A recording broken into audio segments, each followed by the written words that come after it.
De ien deer is de oorsien breë. Het faillissement van de Ruiter-Dakkapel in Drachten zorgt voor flink wat werk voor Veilinghuis Troostwijk. Zijn zwaartje voor de verkoop van de inboedel. Joet kunnen mensen het goed beginnen en dan via internet erop bieden. Montagebedrijf hebben wij zelf en we zijn direct begonnen met kunststofgezin eigen productie. Dus we draaien hetzelfde merk als wat ze hier draaien en we hopen dat we hier nog een paar machines vinden die we nog net hebben. Het ruimt de laatste maanden faillissementen, wat topdrukte voor de veilingbedrijven budget.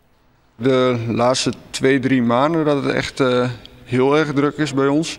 En daarvoor was het ook wel druk, maar dan gewoon wat, konden we wel de normale dagen maken en hoefden we niet 's avonds wat langer door. Op het moment zijn het veel bouwbedrijven. Aan het begin van het jaar hadden we heel veel keukenshowrooms. We hebben ook metaalbewerking de laatste tijd aardig wat veilingen in gehad.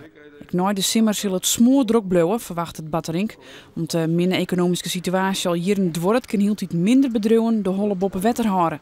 Het Veilinghuis is net de enigste die hiervan profiteert. Het scheelt onnoemelijk. Ja, dat is nou krijgt het heen. De ene is een dood, is de andere is een brood. Dus, en dan als je het na je aanschaffen maakt, dan is het wel duur en prijzig. En het moet er toch weer uitkomen, want de concurrentie is hier daar wel groot. Een veiling als deze is voornamelijk, denk ik, bedrijven voor de machines.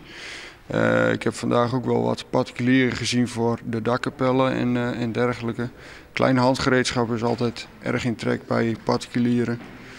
Voor de rest is de kantoren, inventaris en machines en grotere dingen gaat toch vaak naar bedrijven toe. De een zijn dood, de ander zijn brood. Heb je daar ook moeite mee? Een begrafenisondernemer is er ook. En wij doen gewoon ons werk en proberen er op deze manier nog zoveel mogelijk uit te halen voor de gedupeerde, zodat hij met een zo klein mogelijke schuld achterblijft.